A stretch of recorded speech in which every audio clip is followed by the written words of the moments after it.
Have you ever wondered why receive and deceive are spelled that way? Or why night has a silent GH? You probably learned English by imitating native speakers without questioning how and why words are spelled. But have you ever noticed that many English words don't look like they should? And even if you didn't learn Latin, Greek, Germanic, or French in school, you can still understand the story behind these words because they all influence the English language. So let me show you how to unlock the secret meaning of words and improve your English at the same time. Welcome to this channel. What would you say is the hardest part about learning English? Is it grammar, vocabulary, pronunciation, or something else? Let us know in the comments. For many students, the spelling of English words is one of the most frustrating aspects of learning English. Even native speakers make spelling mistakes, because there are so many exceptions to rules. A good speller is someone who has read a lot and memorized the correct spelling of words over time. But when you look closely at some common words, you will see that many of them have unusual combinations of letters. Why is it honor and not honor? How can enough be pronounced with only one U? And why is it thought and not taught? To answer these questions, we need to travel back in time and discover the origins of English. If you were the kid who always had to use a dictionary to write an essay, don't worry, I'm not going to make you memorize every rule of spelling. But just knowing the basic history of the English language will help you remember the stories behind certain words and improve your spelling at the same time. Before the Romans invaded Britain in 43 AD, the island was inhabited by Celtic tribes, and the language of England was a collection of related languages called Old English. The ancestors of modern English, these people spoke a West Germanic language, which evolved from a common ancestor that scholars call Proto-Germanic around the year 500 BC, Old. English developed in three distinct periods from the 5th century to the 12th century. Old English is almost completely unintelligible to modern readers, but the vocabulary and spelling of English today are still rooted in this ancient language. Many Old English words originated via Old Norse, the language of Viking invaders, and Old French, the language of the Duchy of Normandy. In 1066, the Norman French defeated the English at the Battle of Hastings and began ruling over England. As a result, French became the dominant language of the courts and the upper classes. This period in English history is known as the High Middle Ages. In England, Norman French evolved into what we call Middle English. If you have ever seen the movie Monty Python and the Holy Grail, you have heard Middle English spoken by King Arthur and his knights, who say ni. By the end of the Middle Ages, London had become one of the largest cities in Europe. Scholars at Oxford and Cambridge studied the works of ancient Rome and Greece, and wrote in a formal style of English called Early Modern English. This is the language of Shakespeare, the 18th century. During the Renaissance, scientific discoveries in astronomy and physics inspired new words and spellings. As the British Empire grew, so did the English language. New words traveled around the world and returned to England with American, Canadian, Australian, and South African English. Over time, Americans altered the spelling of many words by analogy. For example, in early modern English, the verb to honor evolved from Old French and still exists today. But Americans added an H to make it more similar to the noun honor. The same happened to honorary. On the other hand, Canadians adjusted the spelling of honor to honor by adding a U to make it closer to honor. I don't know why they didn't add H before H. Anyway, the English plural of honor is honors, while Americans spell it honors and Canadians honors.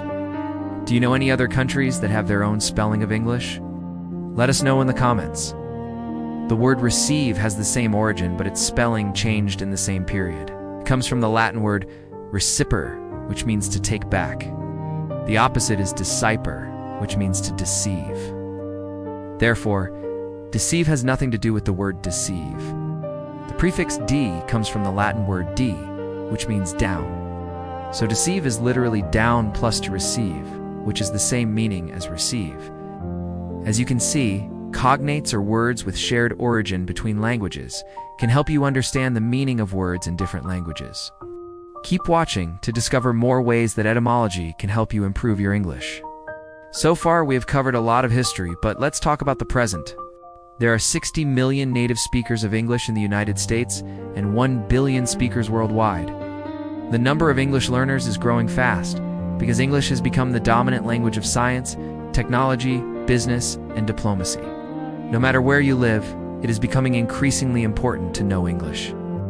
Every day there are more opportunities for English learners to travel, work, study, or simply communicate with people from other cultures. It is not enough to memorize lists of words and phrases. To really improve your English, you need to develop your critical thinking skills, expand your general knowledge, and become familiar with idioms and expressions. That is why I created a free online English learning community where you can practice your speaking skills with native speakers. Get feedback on your writing, participate in fun activities, and access exclusive learning resources. To join my community, visit the website below and sign up now. Now let's continue our journey through the history of English. When the Roman Empire fell in the 5th century, Western Europe descended into a period known as the Dark Ages. Most people lived in rural areas and worked as farmers. The lives of ordinary people were very difficult. They were poor and had little access to education. However, during the High Middle Ages, cities began to grow again, and the standard of living improved. The population increased, which led to greater specialization of labor. New technologies made life easier for farmers.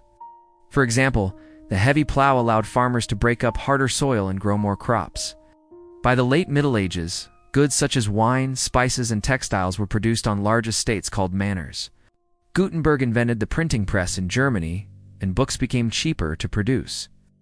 During the Renaissance, trade expanded along the Mediterranean Sea, and explorers discovered new lands. The Age of Exploration began when Portugal established a trading post in India.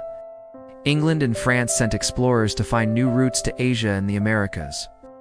By the Industrial Revolution in the 19th century, steam engines and machines were producing goods on a larger scale than ever before. Workers migrated to cities to take jobs in factories. In the 20th century, World War I and World War II caused great suffering.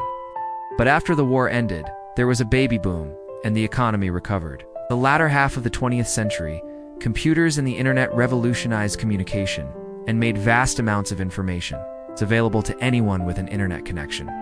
Today we face new challenges such as climate change and the COVID pandemic, but humanity has never stopped progressing. As long as humans exist, language will evolve.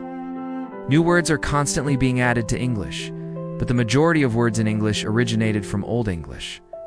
Understanding the history of English allows you to appreciate the influences that shaped the language and gain a deeper understanding of the words you use every day.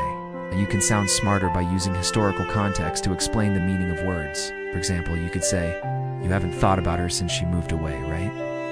Instead of "she's been on my mind lately," the second sentence might sound poetic. But the first sentence is more memorable because it tells the listener something about your relationship with her. By the way, the word night does not have a silent GH. It was pronounced night in the past, but the great vowel shift in the 15th century changed the pronunciation. As you can see, English spelling doesn't follow strict rules, but if you learn the stories behind words, you can train your memory and improve your spelling at the same time. To keep improving your English, you can check out the links below.